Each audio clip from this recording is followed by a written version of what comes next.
Class 9-এর first unit টেস্টের ইতিহাস model question set প্রথম পর্যায়ক্রমিক মূল্যায়নে ক্লাস 9-এ ইতিহাস নাম্বার থাকবে 40, সময় থাকবে 1.5 ঘন্টা। বিভাগ ক, এতে বলেছে সঠিক উত্তর নির্বাচন করো। এর 1 নম্বর, ফ্রান্সকে রাজনৈতিক কারাগার বলেছেন Russo, Lenin, Montesquieu, Voltaire.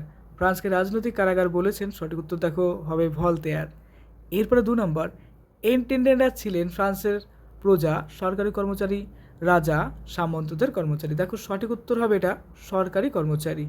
3 number, Napoleon bank of France প্রতিষ্ঠা করেন 1800 খ্রিস্টাব্দে, 1801 খ্রিস্টাব্দে, 1802 খ্রিস্টাব্দে, 1803 খ্রিস্টাব্দে। সঠিক উত্তর হবে দেখো 1800 খ্রিস্টাব্দে। এরপর বিয়ের প্রশ্ন, শূন্যস্থান পূরণ করো। কোড নেপোলিয়নের বিধি সংখ্যা ছিল কত? এটা হবে দেখো উত্তর হবে 2287টি। 2 নম্বর, নেপোলিয়নের সঙ্গে ইংল্যান্ডের নীল নদের যুদ্ধ হয় ড্যাশ, কত খ্রিস্টাব্দে হবে এটা? এটা দেখো হবে 1798 খ্রিস্টাব্দে। 3 নম্বর, নেপোলিয়ন বোনাপার্ট ছিলেন ড্যাশ, উত্তর হবে দেখো ফরাসি জাতির সম্রাট। 4 নম্বর, তুর্গ ছিলেন ফরাসি রাজা ড্যাশের অর্থমন্ত্রী, উত্তর হবে দেখো সরস লুই।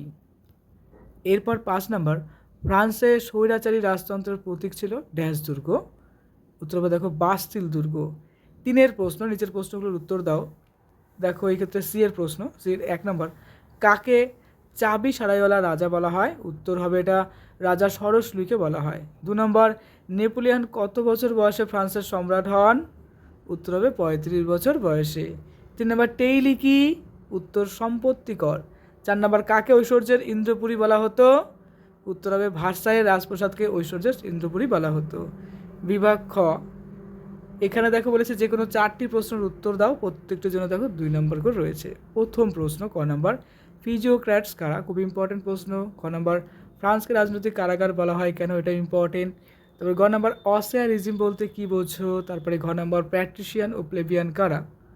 ইঙ্গ নম্বর বলেছে দেখো রাইন রাষ্ট্রসংঘ বা কনফেডারেশন অফ রাইন কি? তারপরে দেখো চ নম্বর রয়েছে করভি কি? 6 নম্বরে শত দিবসের রাজত্ব বলতে কী বোঝো? এবার আসছি আমি 2-এর প্রশ্ন, যে কোনো 3টি প্রশ্নের উত্তর দাও। দেখো প্রত্যেকটির জন্য নাম্বার রয়েছে 4 করে। ক নম্বর, কোড নেপোলিয়ন কি? এর গুরুত্বগুলি লেখো। খ নম্বর, ট্রাফালগারের যুদ্ধ। গ নম্বর দেখো টিকা লেখো ওয়াটারলুর যুদ্ধ। আর ঘতে রয়েছে ফ্রান্সকে ভ্রান্ত অর্থনৈতিক জাদুঘর বলা হয় কেন? ইউ নম্বর, নেপোলিয়নকে বিপ্লবের সন্তান বলা হতো কেন? তারপরে চ নম্বর দেখো মহাদেশীয় অবরোধ ব্যবস্থা বলতে কী বোঝো? বিভাগ ঘ, এখানে একটা প্রশ্ন 8 নম্বর থাকবে। 1-এর ক নম্বর, ফরাসি বিপ্লবকালে বাস্তিল দুর্গের পতনের কারণ ও গুরুত্ব আলোচনা করো। এই প্রশ্নটা কিন্তু খুব ইম্পর্টেন্ট তোমাদের পরীক্ষার জন্য। খ নম্বর, নেপোলিয়নের রাশিয়া অভিযানের কারণ, গুরুত্ব, ফলাফল সম্পর্কে যা জানো লেখো। এটাও খুব ইম্পর্টেন্ট। তোমাদের ইতিমধ্যে আমি অনেকগুলো সাবজেক্টের সাজেশন দিয়েছি, অবশ্যই ফলো করো। আর পরীক্ষার আগে মন দিয়ে রিভিশন করো। Best of luck for your best exam.